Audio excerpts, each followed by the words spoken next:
Welcome to the first episode of Cooking with Confidence. I'm Zoe, someone who is passionate about cooking and wants to help you build basic skills in the kitchen to inspire your creativity.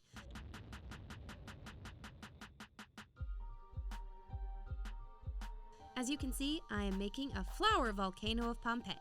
And like Pompeii, it was doomed. I wanted to make homemade pasta for the first time and thought it'd be a great idea to film it for you all. But on the day cameras started rolling, I realized all I had in the kitchen was whole wheat flour. I had read recipes and seen so many videos of people making homemade pasta, and it didn't seem hard at all, so I figured the whole wheat flour wouldn't be a big deal.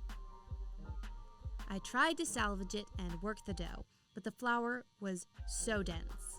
A lot of the whole wheat flour simply didn't want to incorporate, which is why I kept adding little bits of olive oil occasionally, but it didn't do much.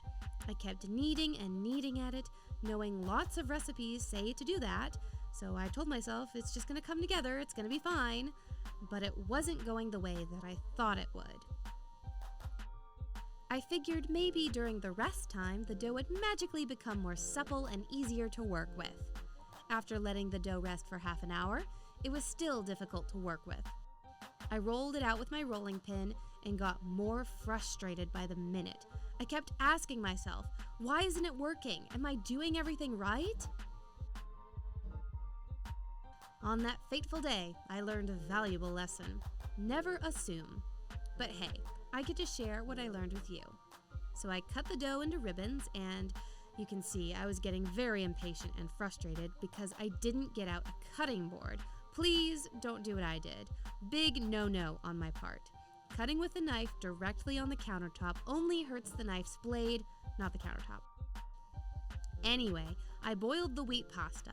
You're supposed to only cook fresh pasta for about a minute or two, depending on the shape. So I tried it after a couple of minutes, and the pasta was slimy but uncooked, floury tasting wheat. So I kept boiling it for longer and longer, checking every so often, and it wasn't getting any better. As you can see, they look like unappetizing alien tentacles.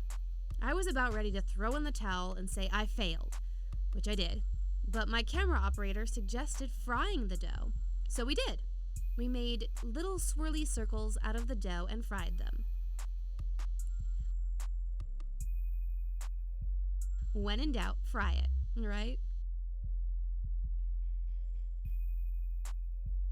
We covered them in cinnamon sugar, and they had an odd taste, almost like the flavor of a healthy Cinnamon Toast Crunch cereal, but worse, and the texture, depending on how long we'd fried it, if we'd fried it a lot, it was definitely crunchier, which was more pleasant, but if it wasn't fried long enough, it wasn't crunchy, and then it wasn't really great.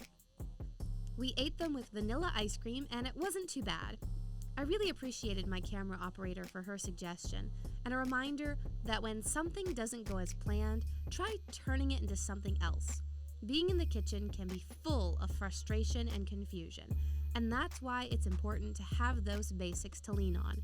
I may have failed making homemade pasta, but I'm gonna try again, and this time with the proper flour.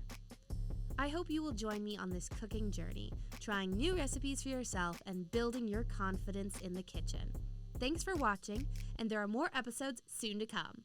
Subscribe to get notified and let us know in the comments below what kinds of recipes or techniques you'd like to see.